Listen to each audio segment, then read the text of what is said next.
வணக்கம். இது ஐபிசி தமிழின் இன்றைய பிரதான செய்திகள். முதலில் தலைப்புச் செய்திகள்.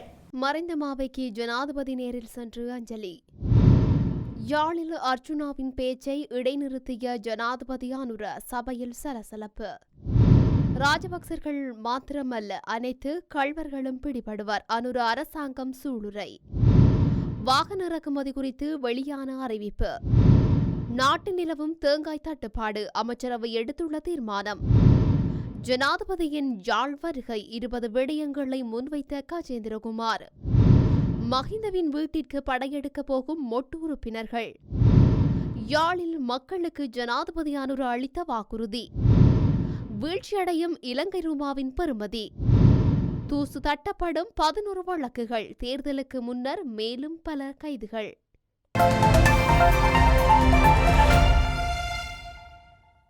தொடர்பான விரிவான செய்திகள். மறைந்த மாவை சேனாதிராஜாவின் உடலுக்கு ஜனாதிபதி அனுரகுமார திசாநாயக்க இறுதி அஞ்சலி செலுத்தியுள்ளார். இலங்கை தமிழரசுக் கட்சியின் மூத்த தலைவர், மறைந்த தலைவர் மாவை சேனாதிராஜாவின் பூதவுடல் மக்கள் அஞ்சலிக்காக யாழ் மாவட்டபுரத்தில் உள்ள அவரது இல்லத்தில் தற்போது வைக்கப்பட்டுள்ளது. அத்தோடு மாவையின் இறுதி நிகழ்வுகள் எதிர்வரும் ஞாயிற்றுக்கிழமை அன்னாரின் இல்லத்தில் காலை 8 மணிக்கு ஆரம்பிக்கப்படவுள்ளது. பின்னர் காலை 10 மணிக்கு அஞ்சலி உரைகள் இடம்பெற்று மதியம் 1 மணியளவில் மாவட்டபுரம் தச்சன்காடு இந்து மயானத்தில் இறுதிக்கிரியை நடைபெறவுள்ளது. இந்த நிலையில் ஜனாதிபதி அனுர இன்றைய தினம் யாழ்ப்பாணத்திற்கு விஜயத்தை மேற்கொண்டிருந்ததை அடுத்து மறைந்த மாவை சேனாதிராஜாவிற்கு நேரில் சென்று அஞ்சலி செலுத்தியுள்ளார். நாடாளுமன்ற உறுப்பினர் ராமநாதன் அர்ச்சுனா தற்போது நடைபெற்றுக் கொண்டிருக்கும் யாழ் மாவட்ட ஒருங்கிணைப்பு குழு கூட்டத்தில் உரையாற்றிக் கொண்டிருக்கும் போது இடையில் அவரது உரையை மறைத்து ஜனாதிபதி விளக்கம் அளித்துள்ளார். வடக்கு கிழக்கிலே வைத்தியர்கள் நியமிக்கப்படும் போது அவர்களின் தகமை அடிப்படையிலேயே நியமனம் வழங்கப்படும். அநேகமாக சிங்களவர்களே நியமிக்கப்படுகின்றார்கள் என்று நாடாளுமன்ற உறுப்பினர் அர்ச்சுனா ராமநாதன் இதன்போது குற்றம் சுமத்தியுள்ளார். சாவகச்சேரி வைத்தியசாலையின் பணிப்பாளராக இருந்துதான் பின்னர் நான் நாடாளுமன்ற உறுப்பினராக வந்துள்ளேன் என்று நாடாளுமன்ற உறுப்பினர் ஸ்ரீதரன் தெரிவித்ததாகவும் அர்ச்சுனா இதன்போது குறிப்பிட்டார். அத்துடன் மேலும் வடக்கு பகுதிகளில் உள்ள வைத்தியசாலை பிரச்சினை மற்றும் பல்வேறு விடயங்கள் தொடர்பில் மிக நீண்ட நேரம் உரையாற்றிக் கொண்டிருக்கும் போது இடைமறித்த ஜனாதிபதி அனுரகுமார திசாநாயக்க விளக்கம் அளித்துள்ளார். இதன்போது அர்ச்சுனாவின் உரை இடைமறிக்கப்பட்ட நிலையில் சபையில் சிறு நகையொலியுடன் சலசலப்பு ஏற்பட்டது. அனைத்து கள்வர்களையும் பிடிப்போம் என தேசிய மக்கள் சக்தி அரசாங்கம் சூளுரைத்துள்ளது. இந்த விடயத்தை நாடாளுமன்ற உறுப்பினர் பிமல் ரத்நாயக்க தெரிவித்துள்ளார். அவர் மேலும் கூறுகையில், மஹிந்த ராஜபக்சர்கள் மாத்திரமின்றி அனைத்து கள்வர்களும் பிடிபடுவர்.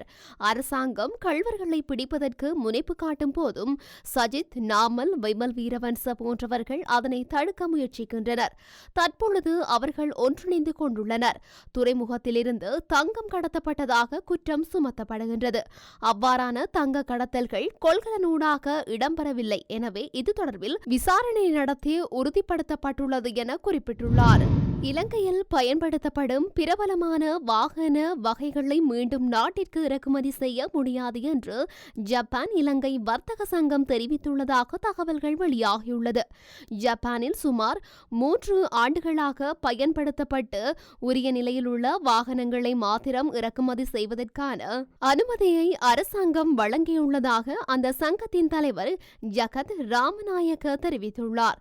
இதன்படி Toyota Aqua, Toyota Axio, Toyota Premio, Toyota Prius மற்றும் டொயோட்டா எலியோன், டொயோட்டா விட்ஸ் ஆகிய வாகனங்களை இந்த முறையின் கீழ் இறக்குமதி செய்ய முடியாது என அவர் மேலும் குறிப்பிட்டுள்ளார்.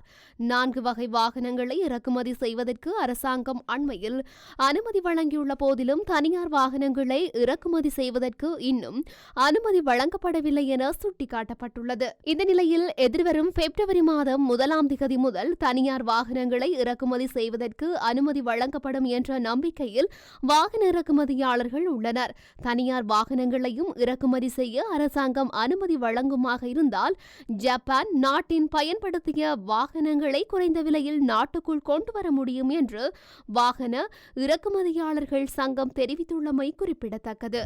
நாட்டில் நிலவும் தேங்காய் பற்றாக்குறைக்காக மீள் ஏற்றுமதி செய்யும் நோக்கத்தின் அடிப்படையில் 200 மில்லியன் தேங்காய்களை இறக்குமதி செய்வதற்கு தீர்மானிக்கப்பட்டுள்ளது. அத்துடன் அதற்கான அமைச்சரவை பத்திரத்தையும் விரைவில் சமர்ப்பிக்க நடவடிக்கை எடுக்கப்பட்டுள்ளதாக பெருந்தோட்ட மற்றும் சமூக உட்கட்டமைப்பு வசதிகள் அமைச்சு தெரிவித்துள்ளது.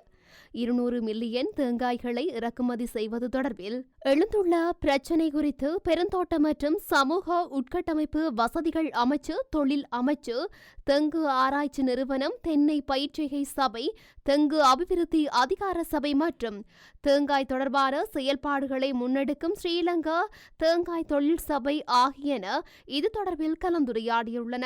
அந்த கலந்துரையாடலின் போதே தேங்காய்க்கான தட்டுப்பாட்டை நிவர்த்தி செய்வதற்காக 200 மில்லியன் தேங்காய் தொகையை இறக்குமதி செய்ய தீர்மானிக்கப்பட்டுள்ளதுடன் அதற்கான அமைச்சரவை பத்திரத்தை பெருந்தோட்ட மற்றும் சமூக கூட்டமைப்பு வசதிகள் அமைச்சர் மற்றும் தொழில் அமைச்சர் ஆகியோர் இணைந்து அமைச்சரவைக்கு சமர்ப்பிக்க உள்ளனர். அதற்கான அமைச்சரவை அனுமதியை விரைவில் பெற்றுக்கொள்ளவும் நடவடிக்கை எடுக்கப்பட்டுள்ளது.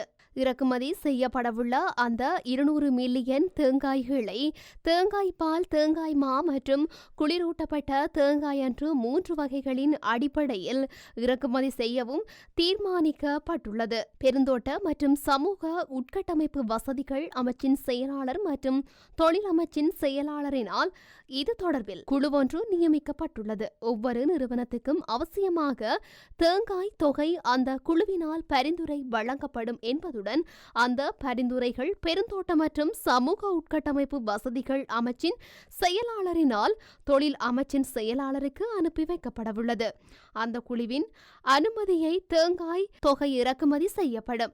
எதிர்வரும் ஏப்ரல் மாதம் வரை தென்னை தொழில்துறைக்கு அவசியமான தேங்காய்கள் பற்றாக்குறையாகவே இருக்கும் என்பதால் இந்த தொழில்துறையை பாதுகாத்துக் கொள்வதற்காக இந்த தீர்மானம் எடுக்கப்பட்டுள்ளது. தேசிய தேங்காய் எண்ணெய் உற்பத்திக்காக கொப்பரா தேங்காய் அல்லாத உலர்த்தப்பட்ட அல்லது துண்டுகளாக்கப்பட்ட தேங்காய் துண்டுகளை இறக்குமதி செய்வதற்கான அனுமதியை பெற்றுக் கொடுப்பதற்கான நடவடிக்கைகள் முன்னெடுக்கப்பட்டுள்ளதுடன் அதற்கு தேவையான தொகை குழுவினால் தீர்மானிக்கப்படும். தேசிய நுகர்வுக்கான இந்த தேங்காய் எண்ணெய் உற்பத்தி தொழில்துறைக்கு தேவையான மூலப்பொருட்கள் வரி நிவாரணத்தின் அடிப்படையில் இறக்குமதி செய்வதற்கான அமைச்சரவை பத்திரமும் தயாரிக்கப்பட்டுள்ளதுடன் அந்த அமைச்சரவை பத்திரமும் அமைச்சரவை அனுமதிக்காக அனுப்பி வைக்கப்படவுள்ளது. ஜனாதிபதி தலைமையில் இன்று யாழ் மாவட்ட செயலகத்தில் இடம்பெறவுள்ள மாவட்ட ஒருங்கிணைப்பு குழு கூட்ட நிகழ்ச்சி நிரலில் சேர்ப்பதற்கான விடயதானங்களை தமிழ் தேசிய மக்கள் முன்னணியின் தலைவரும் நாடாளுமன்ற உறுப்பினருமான கஜேந்திரகுமார் பொன்னம்பலம் மாவட்ட அரசாங்க அதிபருக்கு வழங்கியுள்ளார். 20 முக்கிய விடயங்களை உள்ளடக்கிய விடயதானங்களை அபிவிருத்தி குழு கூட்ட நிகழ்ச்சி நிரலில் சேர்ப்பதற்காக இவ்வாறு வழங்கப்பட்டுள்ளது. யாழ் போதனா வைத்தியசாலையில் மகப்பேற்று விடுதி உடனடியாக அமைக்கப்படல். யாழ் போதனா வைத்தியசாலையில் அதிகளவான நோயாளர்கள் நிரம்பி வழிகின்றது. பல விடுதிகளில் அவ்வப்போது நோயாளர்கள் கட்டில்கள் இல்லாத நிலையில் நிலங்களில் படுக்கின்ற நிலைமை சீர் செய்யப்படல். யாழ்ப்பாணம் மாவட்டத்தில் பெருமளவான இளைஞர்கள் போதைப்பொருள் பயன்பாட்டிற்கு அடிமையாகியுள்ள நிலையில் அவ்வாறு பாதிக்கப்பட்டவர்களை புனர்வாழ்வளித்து மீட்டெடுப்பதற்கான புனர்வாழ்வு நிலையம் யாழ்ப்பாணம் மாவட்டத்தில் அமைக்கப்படல். யாழ் மாவட்டத்தில் கடத்தொழில் படகுகளை பாதுகாப்பதற்கான கல்லணைகளை அமைத்தல். மண்ணை அகற்றுவதற்கான திணைக்களங்கள் இன்னமும் வழங்கவில்லை.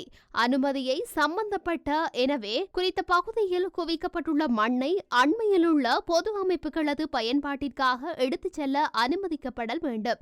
இந்திய கடத்தொழிலாளர்களால் வலைகள் படகுகள் சேதமாக்கப்பட்ட கடத்தொழிலாளர்களுக்கு இழப்பீடுகள் வழங்கப்படல் வேண்டும். கனமழை வெள்ளப்பெருக்கு காரணமாக ஏற்பட்ட விவசாய அழிவுகளுக்கு வழங்கப்படல் வேண்டும். யாழ் குடாநாட்டில் சொந்த காணிகள் மற்றும் வீடுகள் இல்லாதவர்களுக்கு வழங்கவும் வீடுகள் கட்டிக் கொடுக்கவும் நடவடிக்கை எடுக்க வேண்டும். வீட்டு திட்டங்களுக்கு ஒதுக்கப்படும் நிதி போதாமலுள்ள நிலையில் நிதியை அதிகரிக்க வேண்டும். இவ்வாறு 20 கோரிக்கைகளை ஜனாதிபதியின் கவனத்திற்கு கொண்டு செல்லுமாறு நாடாளுமன்ற உறுப்பினர் மாவட்ட அபிவிருத்தி ஒருங்கிணைப்பு குழு செயலாளரான மாவட்ட அரசாங்க அதிபருக்கு அனுப்பியுள்ளார்.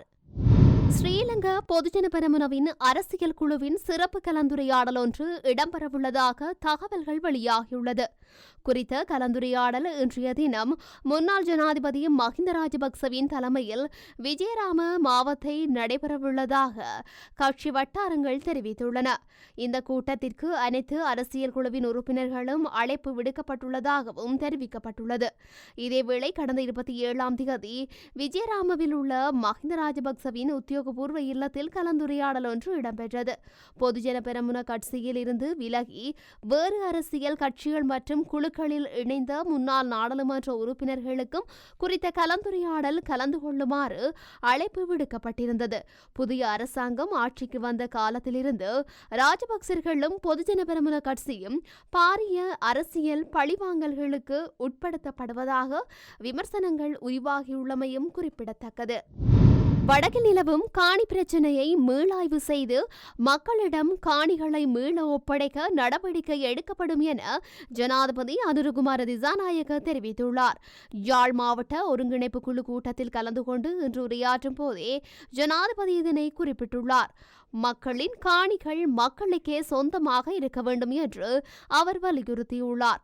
அபிவிருத்தி நோக்கங்களுக்காகவோ அல்லது பாதுகாப்பு காரணங்களுக்காகவோ அரசாங்கம் நாட்டின் எந்த இடத்திலும் நிலங்களை கையகப்படுத்த முடியும் என்பதை சுட்டிக்காட்டிய ஜனாதிபதி அந்த காணிகளுக்கு பதிலாக மற்ற காணிகளை மக்களுக்கு வழங்க வேண்டும் என்று கூறியுள்ளார். இதேவேளை யாழ்ப்பாண மக்களுக்கு மிகவும் முக்கியமான ஒரு திட்டத்திற்காக யாழ்ப்பாண ஜனாதிபதி மாளிகை முழுமையாக விடுவிக்க தயாராக உள்ளது என்றும் அதற்காக பொருத்தமான திட்டங்கள் சமர்ப்பிக்கப்பட வேண்டும் என்றும் ஜனாதிபதி அனுர அதன்போது தெரிவித்துள்ளார். போரினால் இடம்பெயர்ந்த குடும்பங்கள் இன்னும் வடக்கு மாகாணத்தில் இருப்பதாக தகவல்கள் கிடைத்துள்ளதால் அது குறித்து விசாரித்து விரைவான முடிவுகளை எடுக்குமாறு ஜனாதிபதி அதிகாரிகளுக்கு பணித்துள்ளார். அத்துடன் வடக்கின் மக்கள் ஏராளமான பிரச்சினைகளை கொண்டுள்ளனர் என்பதை ஏற்றுக்கொண்ட ஜனாதிபதி கல்வி, சுகாதாரம், போக்குவரத்து மற்றும் விவசாயம் உள்ளிட்ட வடக்கின் முழு அரச சேவையையும் மேலும் வலுப்படுத்துவதில் சிறப்பு கவனம் செலுத்துவதாகவும் உறுதியளித்துள்ளார். இந்த வாரம் முழுவதும் அமெரிக்க டாலருக்கு நிகரான இலங்கை ரூபாவின் பெறுமதியில் சற்று தளம்பல் காணப்பட்ட நிலையில் இன்றைய தினம் இலங்கை ரூபாவின் பெறுமதி மீண்டும் வீழ்ச்சியடைந்துள்ளது. நேற்றைய தினம் அமெரிக்க டாலர் ஒன்றின் கொள்முதல் பெறுமதி 292.45 ரூபாவாக காணப்பட்ட நிலையில் இன்றைய தினம் 293.23 ரூபாவாக அதிகரித்துள்ளது. அதன்படி அமெரிக்க டாலரின் விற்பனை பெறுமதி நேற்று 301.15 ரூபாவாக காணப்பட்டதோடு இன்று 301.99 ரூபாவாக பதிவாகியுள்ளது. இதேவேளை ஸ்டேர்லிங் பவுண்ட் ஒன்றின் கொள்முதல் பெறுமதி 363.24 ரூபாவாகவும் கொள்முதல் பெறுமதி 376.97 ரூபாவாகவும் பதிவாகியுள்ளது. யூரோ ஒன்றின் கொள்முதல் பெறுமதி 303.14 ரூபாவாகவும் விற்பனை பெறுமதி 315.54 ரூபாவாகவும் பதிவாகியுள்ளது.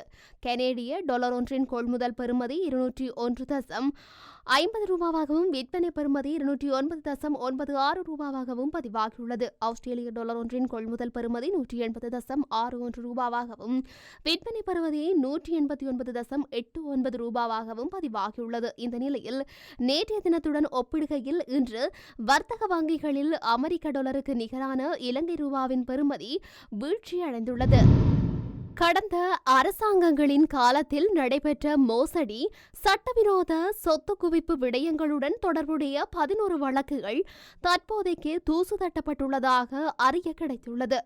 இதன்படி முன்பு நடைபெற்ற ஊழல், மோசடி மற்றும் சட்டவிரோத சொத்து குவிப்பு விடயங்கள் தொடர்பில் வழக்குகள் பதியப்பட்டு பின்னர் விசாரணைகள் நிறுத்தி வைக்கப்பட்டிருந்த 11 வழக்குகளையே மீண்டும் முன்னெடுக்க தற்போது தீர்மானிக்கப்பட்டுள்ளது. அதன் பிரகாரம் 4 வழக்குகளின் விசாரணைகளை நிறைவு செய்துள்ள குற்றப்புலனாய்வு பிரிவு போலீசார் சட்டமா அதிபரின் ஆலோசனைக்காக அவற்றை அனுப்பி வைத்துள்ளார். மேலும் 4 வழக்குகள் தொடர்பான கோப்புகள் லஞ்சம் மற்றும் ஊழல் ஒழிப்பு ஆணைக்குழுவுக்கு அனுப்பி வைக்கப்பட்டுள்ளன. ஏனைய 3 வழக்குகள் தொடர்பிலும் துரிதமான விசாரணைகள் முன்னெடுக்கப்பட்டுள்ளன. பெரும்பாலும் உள்ளூராட்சி தேர்தலுக்கு முந்தைய காலகட்டத்தில் முன்னைய அரசின் 5க்கும் மேற்பட்ட முன்னாள் அமைச்சர்கள் கைது செய்யப்படலாம் என்று தெரிய வந்துள்ளது. இத்துடன் இன்றைய பிரதான செய்திகள் நிறைவடைகின்றன. தொடர்ந்தும் செய்திகளை அறிந்து கொள்ள IBC தமிழ் நியூஸ் என்ற எமது யூடியூப் பக்கத்தினூடாக இணைந்திருங்கள். நன்றி.